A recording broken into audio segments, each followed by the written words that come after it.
नमस्कार, मी ज्ञानेश्वर भगरे. महाराष्ट्र संवाद न्यूज मध्ये आपल्या सर्वांचे स्वागत. वाकरीत शाळकरी मुलीची गळफास घेऊन आत्महत्या. पंढरपूर तालुक्यातील वाकरी येथील आश्रमशाळेत शिक्षण घेत असलेल्या कुमारी काजल दत्तात्रय पोरे वय वर्ष 16 राहणार वाकरी तालुका पंढरपूर या विद्यार्थिनीने राहत्या घरी गळफास घेऊन आत्महत्या केल्याची घटना काल घडली आहे. या घटनेमुळे पंढरपूर तालुक्यात खळबळ उडाली असून पंढरपूर तालुक्यातील ग्रामीण भागातही रोड रोमिओने उच्छांद मांडलेला असल्याचे अधोरेखित झाले आहे.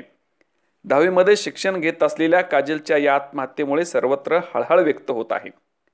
याबाबत सदर विद्यार्थिनीचे वडील दत्तात्रय गजेंद्र पोरे राहणार वाकरी तालुका पंढरपूर यांनी पंढरपूर ग्रामीण पोलीस ठाण्यात दिलेल्या फिर्यादीनुसार मुलीच्या वडिलांना शाळेतील शिक्षक PG गायकवाड यांनी फोन करून बोलावले होतं व तुमच्या मुलीला एक लहान मुलगा मोबाईल नंबरची चिठ्ठी देत होता, जरा लक्ष ठेवा असे सांगितले होते.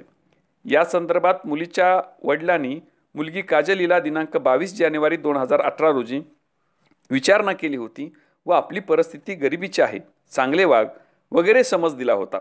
तेव्हा शाळेमध्ये अनोळखी मुलाने चिठ्ठी देऊन विनाकारण मला बदनाम करण्याचा प्रयत्न केला असल्याची माहिती काजलने आपल्या वडिलांना दिली होती. दिनांक 23 जानेवारी रोजी काजलने घराच्या किचनमध्ये घरी कोण नसल्याचे पाहून दार आतून लावून घेतलं व ती उघडत नाही अशी माहिती मुलीच्या वडिलांना घरातून मिळाली. त्यानंतर ते घरी आले व काजलला किचनचा दरवाजा उघडण्यास सांगितले, परंतु आतून कोणताही प्रतिसाद आला नाही. यावेळी त्याने आपल्या मेहुण्यांना राहुल सुरेश चव्हाण यांना बोलावलं.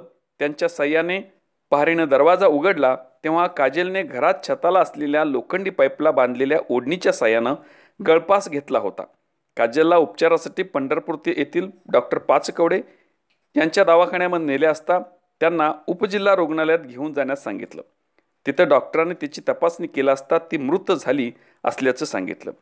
यानंतर मुलीच्या वडिलांनी पोलीस ठाण्यात धाव घेतली व आपली मुलगी काजल हिला कोणीतरी अनोळखी मुलाने फोन नंबरची चिठ्ठी देण्याचा प्रयत्न करून तिची बदनामी व्हावी म्हणून छेड काढून तिला आत्महत्या करण्यास प्रवृत्त केली असल्याची फिर्याद पंढरपूर ग्रामीण पोलीस ठाण्यात दिली आहे. गुन्ह्याची नोंद पोलीस ठाण्यात झाली असून अधिक तपास चालू आहे. पाहत रहा महाराष्ट्र संवाद न्यूज.